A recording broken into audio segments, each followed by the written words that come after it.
Hér lausn á tímadæmi 7, þar sem að við erum að fjalla straumskipti díóðuna við spanálag og afreiðisrásir hérna.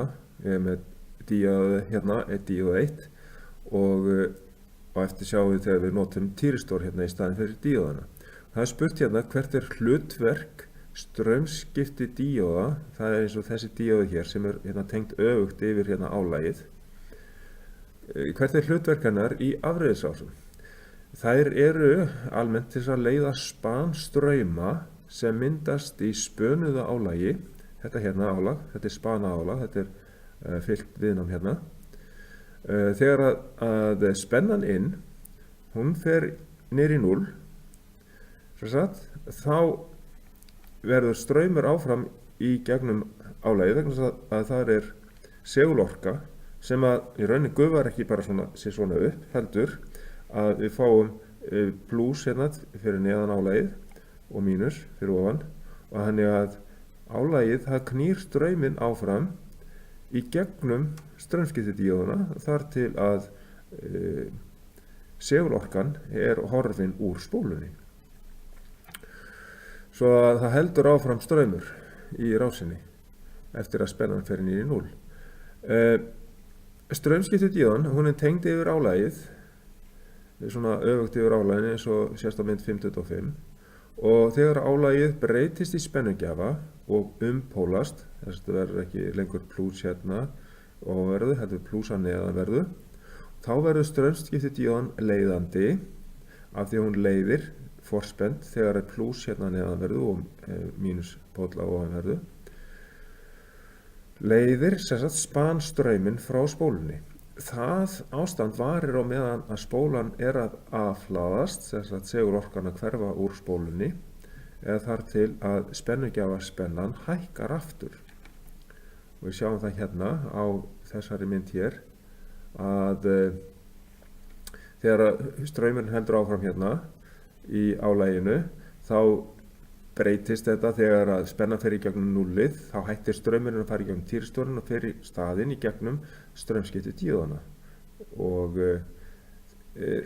þegar að spennan kemur svo aftur inn hérna, að þá eykst aftur straumurinn frá álaginu og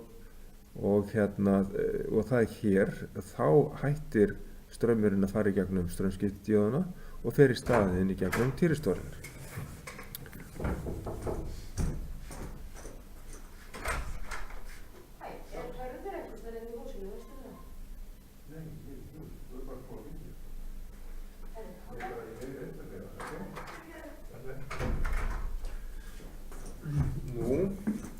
Þá það næsta mál, það teikna mynd af hálfbylgju týristorarás með spönuðu álagi ásamt straumskiptidíóðu.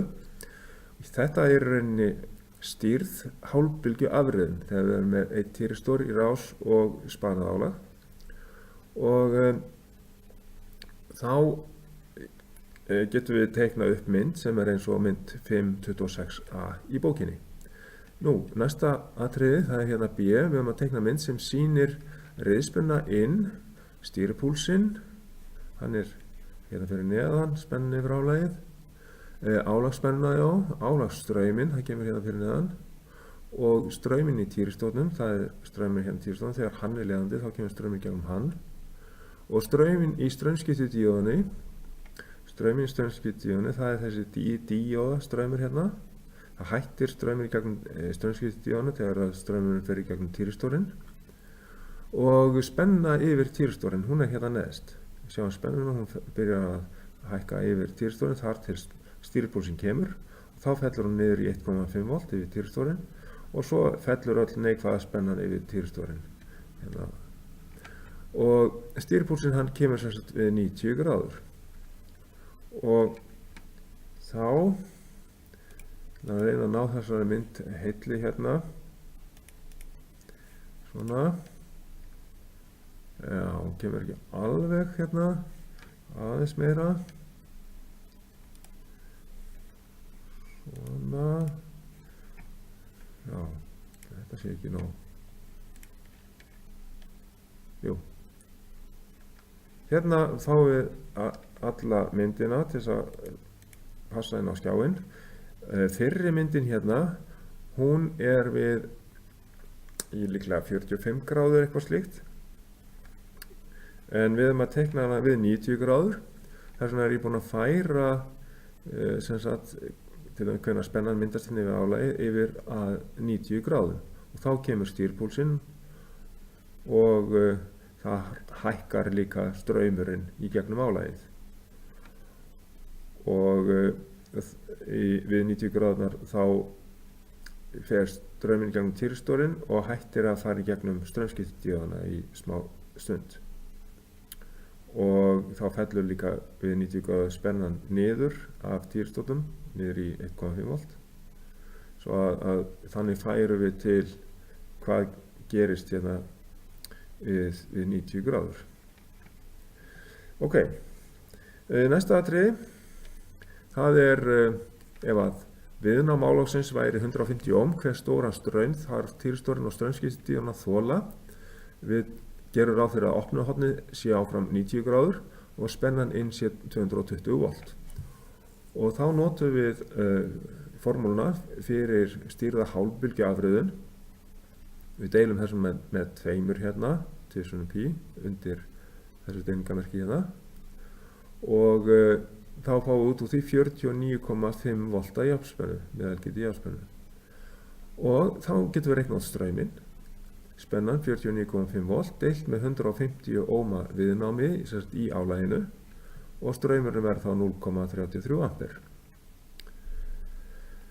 Í D-lið þá er spurt hve há getur spennan orðið yfir týristorinn. Það er í rauninni sama spenna og hámarksgildi spennunarinn. Það virka gildið sinnum rótina 2 til að finna út max. Og það er þá við 220 volt er 311 volta max spenna, max. Síðan í E-lið, hve háa spennu þarf straumskiptidíóðan að þola. Þessi spenna er kölluð VAF RRM eða Repetitive Reverse Voltage. Og það er rauninni sama spenna má segja og hámarksspennan max. En ef við viljum vera nákvæm þá getum við dregið frá spennu